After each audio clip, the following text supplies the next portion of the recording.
Morning, it's chilly. My tummy's better now, and I feel better enough to go to my job. I gotta finish getting ready. I'll be right back. Suicide, homicide, and fatal accidents are part of the daily fabric of Skid Row life. Booze and drugs are so common among the down and outers that an alcohol-related death goes unnoticed. Until investigators begin to notice a disturbing pattern. Early on the morning of October 12, 1987, Vancouver police receive a 911 call from an intoxicated caller. The caller mumbles something about an accidental death in a Skid Row hotel. But the caller refuses to give his name. When detectives arrive at the hotel, they find a dead woman.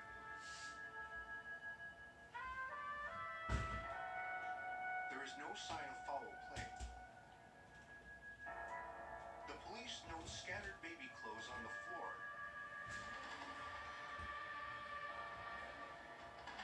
But nowhere in the room can they find any identification whatsoever for the dead woman. As with all unexplained deaths, the body is sent to the morgue to be autopsied. The autopsy reveals that the deceased has recently been pregnant. After a thorough examination, the coroner concludes that the cause of death is acute alcohol poisoning. The coroner notes some bruises on the dead woman's arms. To help identify her, the dead woman is fingerprinted. The police are able to match her prints. Her name is Jody Miller. Although she was found in a Skid Row hotel, a detective locates her mother in a middle-class neighborhood.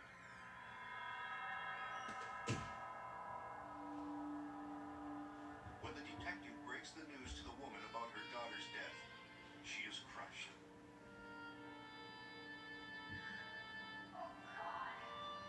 The detective asks her when she last saw her daughter.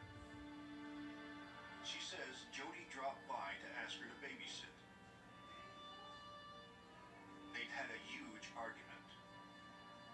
She suspected her daughter was going out looking for drugs. It broke her heart. Jody had been fighting so hard to stay clean since her baby was born. But when the detective mentions that Jody died of acute alcohol poisoning, her mother is incredulous. She insists it's impossible. Jody never drinks hard liquor. Her mother was very persistent, a very nice woman. She was very persistent when we told her what her daughter had died of. She found that impossible or extremely hard to believe. Jody's mother insists that her daughter's death cannot be due to alcohol. It just doesn't make sense. Detectives soon learn about another death attributed to acute alcohol poisoning. The woman's name was Mona Bearskin, a First Nations woman who had left the reservation and fallen on hard times on Skid Row. It seemed she was a chronic alcoholic who had finally drunk herself to death. This had occurred 2 years before in 1985. The coroner in that case had asked for a toxicology analysis. When the report came back, it showed an astronomically high blood alcohol reading of 790 milligrams per cent. I'd never seen an alcohol level as high as that, and at that stage I had done, many thousands of autopsies in a variety of jurisdictions, but I'd never encountered a blood alcohol level as high as 790 milligrams per cent. I mean, that's 10 times the legal limit for driving. 10 times the legal limit for driving. Well, at say levels of 40 milligrams per cent, those are the amounts that produce the pleasant effects, the mild euphoria, the decrease in anxiety, relaxation. relaxation, and that sort of thing. At 150 milligrams percent, the vast majority of us will show signs of impairment. About 250 milligrams percent is probably the average level for people actually passing out. People start dying at about 350 milligrams percent. Most people would die at levels of 500 milligrams percent. So with a person with 800 milligrams percent, this is the equivalent of 40 drinks, or almost two 26s. It's an enormous amount of alcohol consumed, probably in a relatively short time, just prior to death. The coroner who autopsied Mona happened to mention her incredibly high blood alcohol level to some of his colleagues. Surprisingly, 3 of his colleagues had each had a similar case in Vancouver within the past 15 years involving First Nations women, all with blood alcohol readings above 500 milligrams percent. Basically, they were all Native Indian females from different reservations throughout the province who had come to the big city and got caught up in the Skid Road life. They were known street folk who consumed alcohol almost on a continuous basis. People do develop a tolerance to alcohol with prolonged exposure, and these women all were individuals who had had a lot of prior experience with alcohol.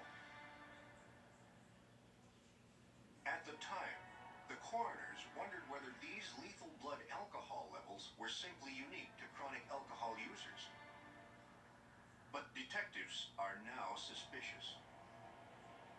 Viewed alone, these alcohol-related deaths seem to be the result of acute accidental overdoses. But viewed together, these cases start to project quite a different picture. Could there be a killer out there using alcohol as a murder weapon? When was the last time you heard of someone being murdered with alcohol? Or the first time? It's extremely rare. If there was a pattern to these deaths, how did Jody Miller's fit? In contrast to the others, Jody Miller was not a First Nations woman. She was not from Skid Row, and according to her mother, was not a chronic drinker. The police now want to speak to the anonymous caller who reported Jody's death. Who is he? Where is he? And can he shed some light on these mysterious deaths? An anonymous caller had reported Jody Miller's death to police, but the operator had kept the man on the line long enough to trace the call. The reportee is a Gilbert Paul Jordan, a 56-year-old Vancouver barber.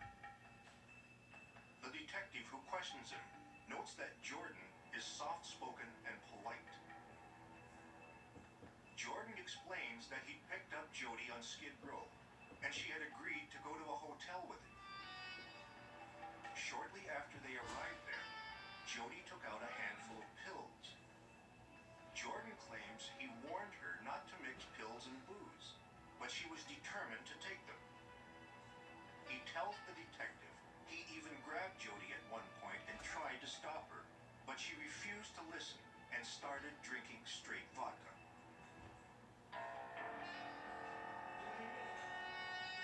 Jordan tells the detective he was getting pretty drunk too, and he only vaguely remembered getting into bed with her. He must have passed out. But when he woke up and tried to rouse her, her body felt cold.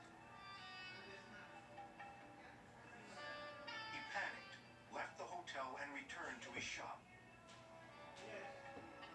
About an hour later, out of concern, he dialed 911, but was afraid to leave his name.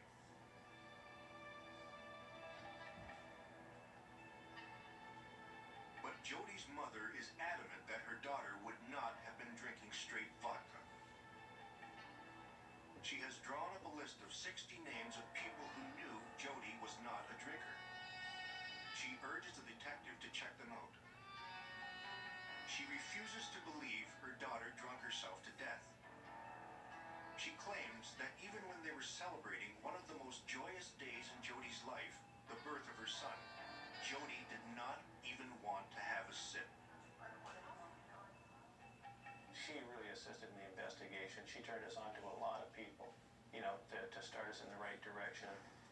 They explained her Tolman and Ritalin abuse and possibly turning the odd trick, you know, very rarely, but the odd trick. I mean, there was nothing hidden in giving very detailed backgrounds of their knowledge of her. And then we went from those people to other people. And we never did find one of probably 60 people. We never found one that would say that she drank to any degree ever.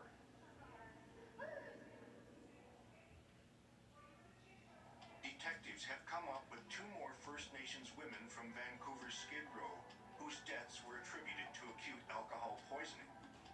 Altogether, including Jody Miller, that brings the number of alcohol-related deaths to 7. Detectives discover that it was Jordan who reported Mona Bearskin's death, the First Nations woman who died with a massive blood alcohol level of 790.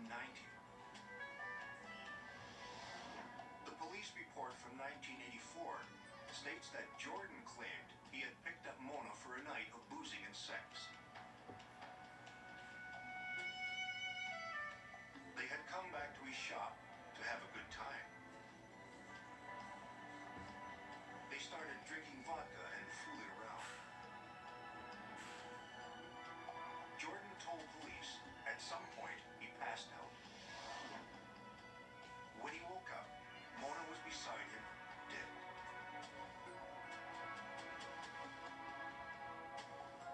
There's even a police photograph in the file. He was actually demonstrating to the police the circumstances under which he claimed he'd woken up and found this woman dead beside him. And there's this photograph of Jordan lying in bed beside the dead woman smoking a cigarette. In fact, detectives learned that all 7 dead women had last been seen with Gilbert Paul Jordan. At this point, Jody Miller's toxicology report comes back. Her blood alcohol level stands at an unheard of 910. A blood alcohol of 910 milligrams percent is basically a coma anesthetic level of alcohol. It would be impossible under any circumstances for someone to voluntarily drink sufficient alcohol to get that level. Added to this, Jody Miller's liver and other organs showed no fatty deposits associated with chronic alcohol use. Jody's mother was right. Her daughter was not a drinker. Finally, there's a clear break in the pattern. Suddenly, we had a woman who was not a chronic alcoholic, who was not the normal Skid Row type of sudden alcoholic death, who turned out to have the highest blood alcohol of all and linked with Jordan. Clearly something highly abnormal and something very wrong. Jody Miller's mother wants Jordan arrested for her daughter's murder. But police still don't have any physical evidence to support a charge of murder against Jordan. We had a big question. How was he doing this? Did he have anything to do with it? You know, or were these women just drinking to that astronomical extent? And if he was doing it, how was he doing it? Was he doing it purposefully? Would we be able to prove that he was doing it to commit murder?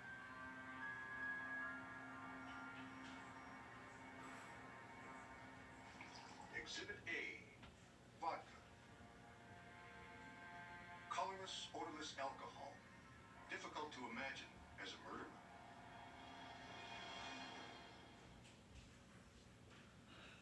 Vancouver detectives believe they have an unusual serial killer named Gilbert Paul Jordan, who preys on women and uses alcohol as a weapon.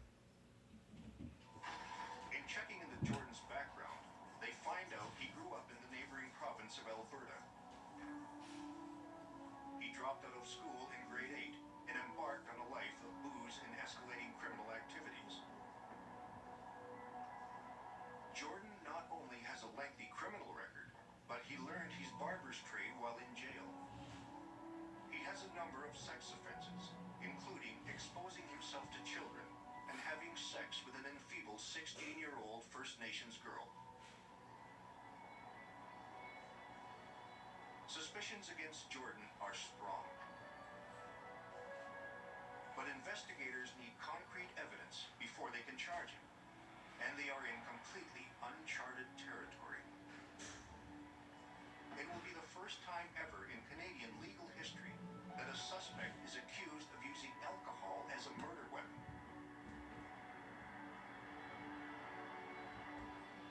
To get proof that Jordan is somehow forcing alcohol on his victims, investigators need to catch him in the act.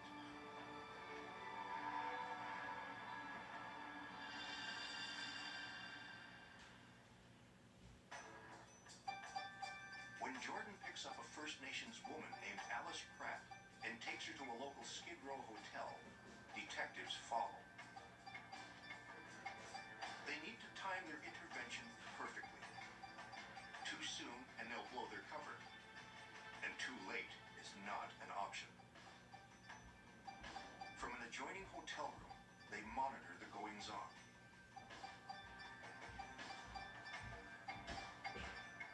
At one point, they can hear Jordan trying to coerce the woman with money to drink a bottle of vodka. Come on, I'll give you the $50. Come on. You know, this kind of talk was heard outside the room. But it soon gets more serious and more physical. He was actually either holding the bottle up and holding it right down, as far down their throats as he could, and just forcing it into them and saying things like, "Drink, baby, drink." When detectives hear Jordan struggling with Alice, they break in. Alice is sent to detox.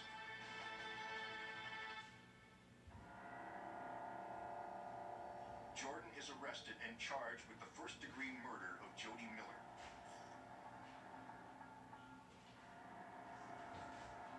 Jordan protests and claims he is innocent.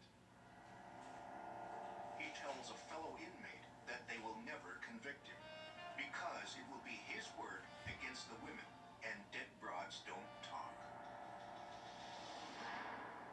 But the dead do talk. To prove that Jordan is guilty of causing Jody Miller's death, prosecutors will rely on what is called similar fact evidence. As with all 6 dead women, Jody Miller had a lethal blood alcohol level. In fact, her level of 910 was the highest of all. When the level gets as high as 6, 7, 8, even 900 milligrams percent, you're dealing with a level of alcohol which would normally be associated with a deep coma. And clearly, somebody who is in deep coma is not voluntarily drinking alcohol. As with all 6 dead women, Jody Miller had finger-sized bruises on her upper arm. From rescuing Alice Pratt, police now know these marks were caused by Jordan holding the woman down while plying her with alcohol. Prosecutors will argue that this is also what happened to Jody Miller.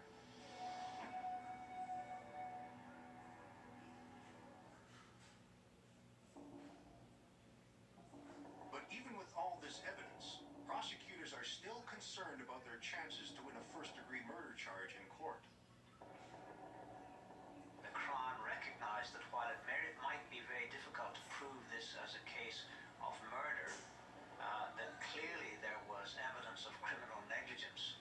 In other words, that Jordan had at the very least created an environment for these women of excessive alcohol resulting in their death, and that because of his past case experience, for which we had the clear documented evidence, he ought to have known better. So to up the chances of a conviction, they dropped the charges against Jordan to manslaughter. On October 20th, 1988, Gilbert Paul Jordan is convicted of manslaughter due to criminal negligence in the death of Jody Miller. Jordan is sentenced to 15 years in prison.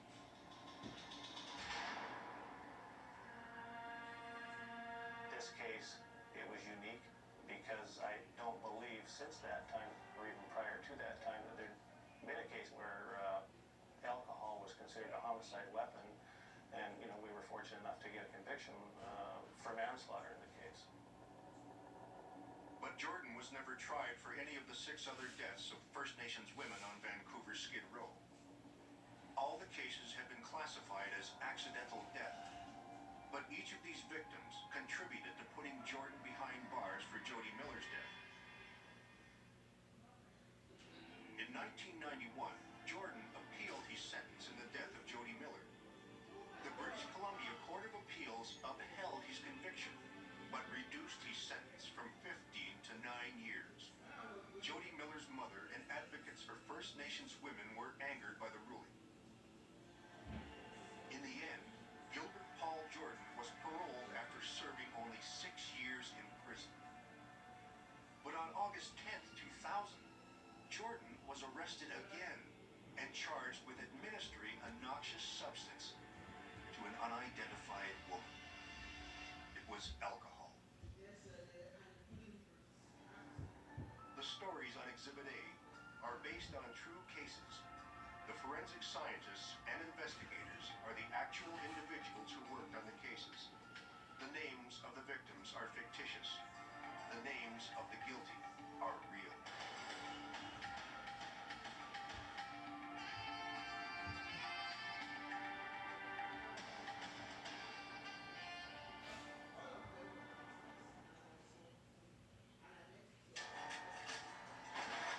A shotgun blast splits the air. A daring heist has been pulled off. Police must follow a dangerous and twisted trail. Are they being led on a wild goose chase?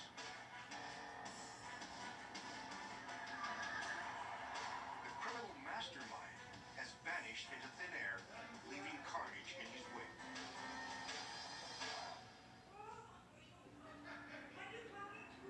Enter the world of forensic science, the science of crime, where a suspect's guilt or innocence can hang on a single piece of evidence.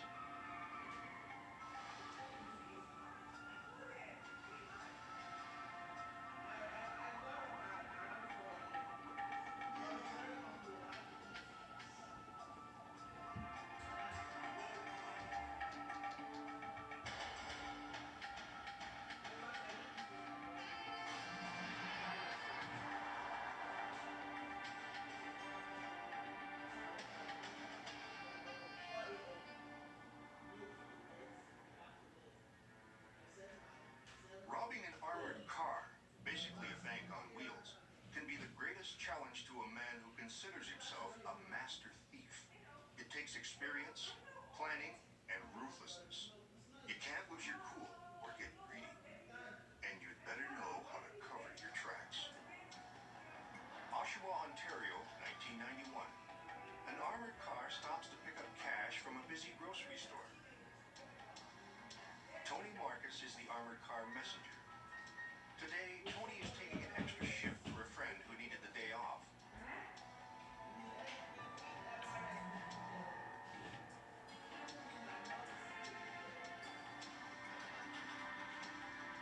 A taxi driver is waiting nearby for a fare.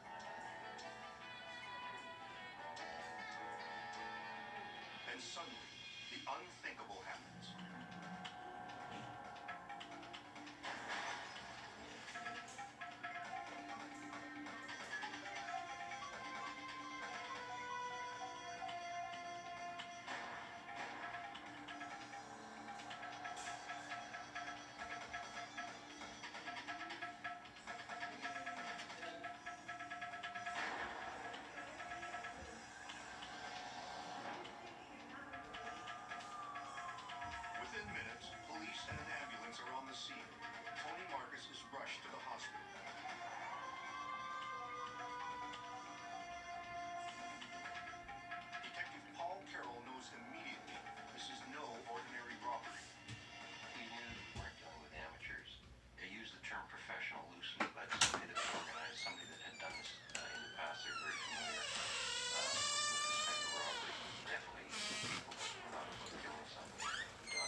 Just a second.